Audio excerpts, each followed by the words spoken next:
Come on down, auto brat. Get a load of this macho military minion, would ya? Straight out the box, he's throwing out big energy. It's like if Ivan Drago was in Top Gun. I must break you. He looks good. He is crispy. He almost feels more studio series than mainline or legacy. Look at all those sharp lines. He is quite the geometric juggernaut. Now, when I got him out of the box, I must admit, he seemed like he was maybe a little on the small side, but he's got that hefty hand feel that screams of a quality figure. This is just such a tidy sculpt. Look at him mean mugging. I am the law! And the whole like super angular thing that they've been going for with Legacy to try and hit on some of the original G1 toy aesthetics. I haven't loved it every time so far, but I am definitely loving it for Blitzwing. It really suits him as a character. Just great surface detail, and I feel like a lot of that leader class price point obviously went on engineering, but they really haven't shied away when it comes to those apps either. Like, this is a good looking deco. Just across this chest alone, you've got 4 different paints and a great tempo. And he has that real G1 feel with the flat surfaces, but there is enough visual information there to keep him looking fresh and at home with the rest of your chug bots. I love that metallic finish on the faceplate. It gives him a lot of life and makes every angle that you throw him in quite a dynamic one. Ching! He just looks exceptional. And because it's G1 accurate, what would ordinarily be hailed as too much backpack and pretty much 2 alt modes on your shoulders is what you'd want. You expect that from him, so it's not an issue. Someone you don't expect it from, big issue. But because it was in an old cartoon, it's okay. Look, even these shoulders, 2 different paint apps, the black and purple and that awesome beige. It just works really well, the silver, beige and purple with the yellow accents. I'm glad there's like some other little bits of yellow, because I have always thought that bright yellow bucket head was incredibly ostentatious, but then I guess that's to be expected from a guy that's a jet and a tank. I love the smell of Energon in the morning. That solid stripe of red that is his visor just works so well. I mean, there's like a molded line in it for some reason, which in some angles kinda makes him look a little bit like the King of the Mole people from Fantastic Four. Look at that shiny X on there. I'm definitely using that for the thumb. That is badass. He is quite well articulated, and that articulation means basically however you just happen to, chuck him down, he's bringing that, big bot energy. But it's not without some faults. So, let's break it down now. So that head is on a really good ball joint. You get a lot of up, a little bit of down, and kind of every shade in between, which just gives him so much life. Makes him feel really animated. Everything about him and the looks he throws just screams to me 80s action. He's got wrist swivel. From transformation, the wrists also fold in a little bit, which just, that slight tilt helps with the tough guy stance. A just beyond 90 bend from those elbows. Bicep swivel. He can come out to the side, but then he does have that laser prime kind of annoying thing of his shoulders, these pauldrons don't actually twist. You gotta lift up that flap to get your full forward, and then that means no overhead, no Superman flying pose. But that's okay, because he's a jet. I don't know, it's something that I hated on Laser Convoy, if you happen to catch that review, but it's not quite the deal breaker here that it was there. I don't know why. I'm finding I'm much more forgiving of it. Maybe it's because the shoulder pads, they're not as ridiculous, and it leads into that sort of heavy armored, military kind of awesome goon vibe. His waist is on a swivel. He's got separate skirts for his legs, but again, with the whole tank thing, I don't know, it doesn't bother me, and it could be worse. It could be the one giant crotch plate. So I feel like this is almost in character kibble, so it again doesn't super worry me. So that's a universal thigh swivel, one hell of a knee bend, ankle tilt, and because of the transformation you get a bit of toe action. He really does just throw some incredible shapes. Ugh, I'm in love. This might be my favorite legacy figure so far, I'd say. I know it's pretty early in the review to be calling that one, but look at him go. Now, being a leader class figure, they're obviously going to offset him with some primo deluxo accessories, some of which you may have already peeped on his back. God, I love me a weapon storage. It's always a little bit cooler if, you know, your boy can reach them, but maybe they're magnetized. We'll get to those in a second. We'll use those cool accessories as a palate cleanser for, well, you know what's coming. Big slappy hands. Made of lasers. So, these great honkin' oven mitts have a little port inside there, which I'm pretty sure you're meant to use to put onto his hand. They don't particularly like doing it because it is a really shallow nub, and then that's all that's actually holding them on there. So he can do that, eh? And not only can he do it once, he can do it twice. If Primus is on your side, that is. Primus, protect me. May they protect you. Come on. For God's sake. The Transformers will return after these messages. Okay, so I peeped the instructions, and if you turn his fists sideways, they do actually grip a little bit better. A little bit. Not a lot, but a little bit. Transformers, not sure of the point. Because they're 5mm pegs, they can obviously be used by other bots as well, to mixed results. At least we have the Backpack of Doom. So firstly, he's got a couple of matching dueling pistols, in case him and Hot Rod need to meet at high noon. He also comes with this really nicely sculpted and painted sword, which is very much a G1 accessory, and comes in handy for when Rodimus shows up for the inevitable rematch. I'm talking to you, brother! Yeah. You know, wouldn't it be cool if with Transformers comics if they did an X-Men thing and kind of did like, you know, Swords of Cybertron, and it was some kind of mystical sword fighting contest to determine who would get Primus's blade or something like that? My show. He also, interestingly enough, has no shortage of 5mm siege ports on him, so there's quite a lot of fun to be had. Come on down, Autobrats. So, let's have a look at a few Decepticon comparisons, shall we? First, let's go in and get Starscream, Soundwave. Looks pretty good. I would have thought he'd be a little bit bigger, but what do you do? Megatron and Astrotrain. Again, he does seem a little on the shorter side, but maybe he's a shorter guy? I don't know. Megatron's a pretty big dude. I feel like this is the comparison that matters the most. And as much as I do love this Siege Astrotrain figure, looking at his Siege style surface detailing, he looks a little bit insane in terms of texture compared to Blitzwing. Much more kind of classic.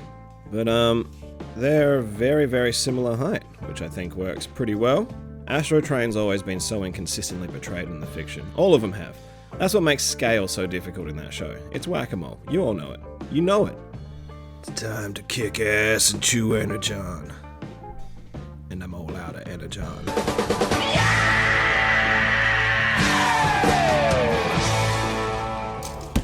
They got that Mighty Ducks Bash Brothers energy.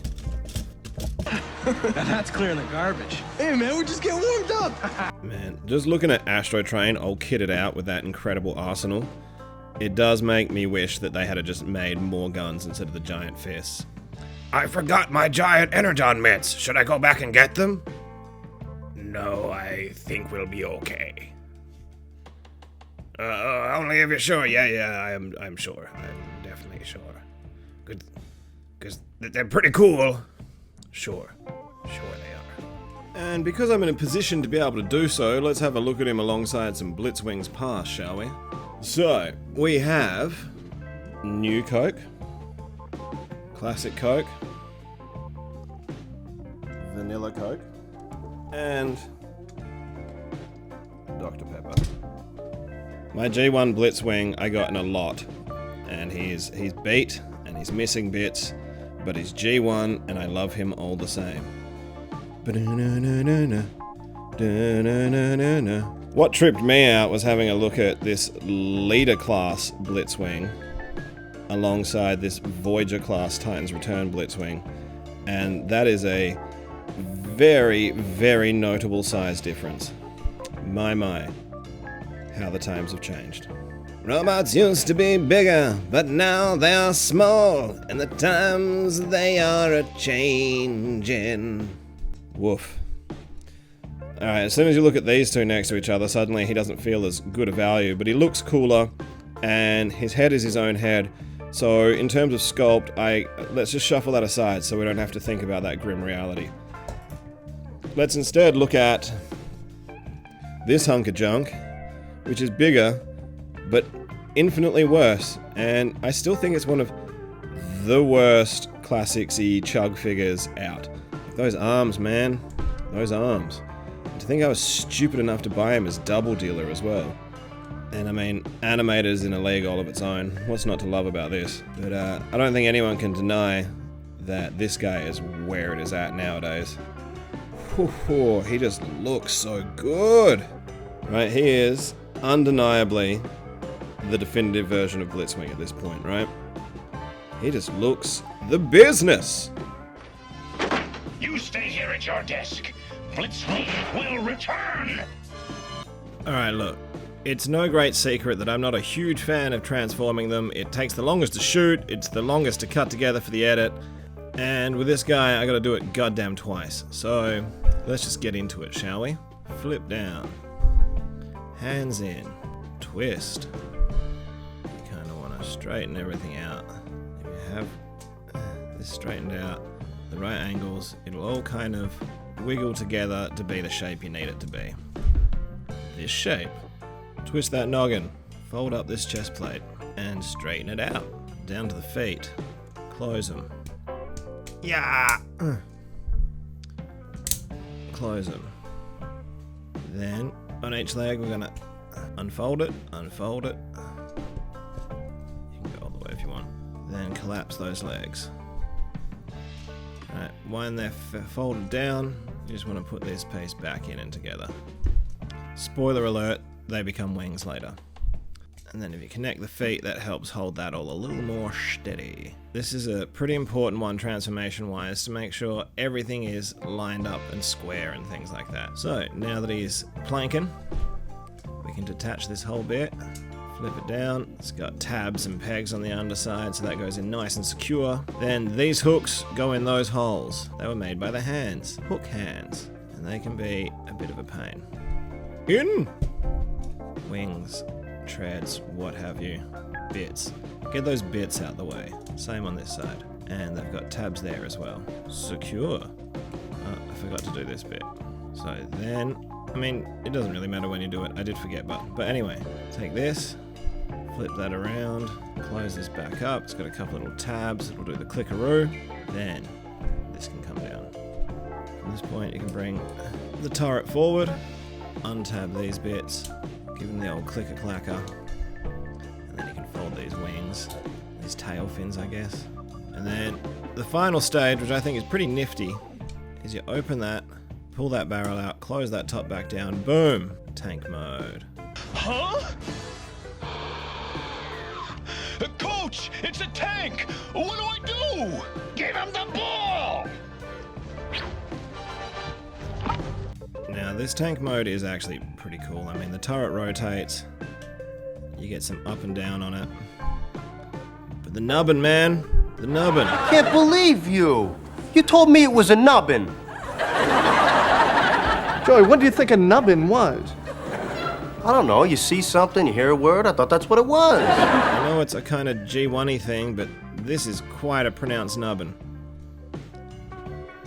I really wish they'd thought of something to do with this, because it's an eyesore from most angles. For a tank comparison, here he is alongside Megatron. Megatron is a much bigger tank, but he has less to do, and it's a H tank. And they're always lazy. And by way of another quick comparison, here he is with Cup. Don't shoot my buddy. Also, if you want to, you can unpeg the hands from these and put them on the inside. Again, access to all of these pegs is exceedingly difficult. If you have a look at the back of the tank, you got these little slots here. So you can put these on it, which I guess is meant to turn them into like missile pods or something. Next mode. Right, so just personally, I have found the jet mode to be the slightly more challenging of the two. But let's give it a go. So, flipper to flipper, folder to folder, collapse, kind of pull that out of the way. Then, what you're going to want to do is get these guys to let go. So you can collapse that back around. Get this here, collapse that back around, like so. Then we want to make sure the hands let go, the hand hooks, let go of those side bits. And we're going to collapse this back up in, like so. So then, we just want to get this, and just kind of keep it out the way for a minute. You don't need it right now. Unclip those legs, fold it up, and unfurl those wings. Next, these pieces, as you can see from the pin there, are actually separate. So you want to unclip those. It's a quite a soft piece for how much force it actually has to bear. But what do you do? Arms up and out of the way, and there's a shape here that's going to go on this shape here. Shape. If you can get it to fit with everything being lined up right. Then we've got pegs, tabs, pegs. So that's what's going to hold this whole back section on. Then we come up here. Cha-cha! Oh, crispy nose cone. So then when it comes to the turret, the instructions have it, you know, just pushed back out of the way like this, which is, I don't know, terrible, really. From here, we can fold down these pieces that help fill out a little bit of that jet silhouette. Oh my god, jet silhouette. I'm a poet and I wasn't even aware of it. And then that's pretty well it. I kind of, personally, I think it's a bit cooler if you have the gun folded out, and I think it makes less of an obnoxious shape if you then have it forward, and it's like it's got some cool, you know, sonic cannon on it or something. It just arms him up a little bit more. What you can do to kind of try and disguise a little bit of what's going on the underside, you can peg in those blasters, so it just adds just a smidgen more purple, which I guess helps disguise the tank a little bit. But again, the dude's got a lot going on. I think some allowances should be made. There you have it, jet mode. Now it looks cool from a few select angles. From a very few select angles with hands conveniently placed in the way, it's a pretty cool looking jet. Otherwise, that's a lot, right? That's it's about as aerodynamic as an emu. If you have it in its standard configuration, you get access to landing gear, which, ham-fisted as usual, I can't quite get it to play along. Oh, come on. Haha! Oh, so I guess you get front landing gear. I see no evidence anywhere of rear landing gear, but I guess that, in theory, helps it balance a bit more. Secret, it doesn't. Yeah, I don't know. I find I'm still quite enamored by this figure, and by the amount involved in making him a triple changer. I don't know. Like, faux cockpit's weird, the amount of this garbage is weird, but where do you put it? Well, I guess they've put it better places than other figures, but these are earth modes and clean. I don't know, man. I don't know. I know that objectively, on paper, this is bad. This is not a good alt mode. This is Kibble City, Kibble City, yo. But I can't help loving it anyway. It works for me. It shouldn't, really shouldn't, but it does. And by way of a jet mode comparison, let's get him in there with Astro Train. People have hated on all this junk in the trunk, but Astro Train looks like someone took a big bite out of the back half and it should have a lot more to finish it off. So, you know, no one's perfect. What they've been doing lately with this New World Order is going for supreme robot mode accuracy, and all else is secondary. If you happen to get a good alt mode out of it, all's the better. But I don't know. It really doesn't worry me. Like, I'm gonna have him displayed in that beautiful bot mode. So the fact that he can even do this, I guess, is just a bonus. I guess that's all that's left to do is fly towards salvation. Turn around.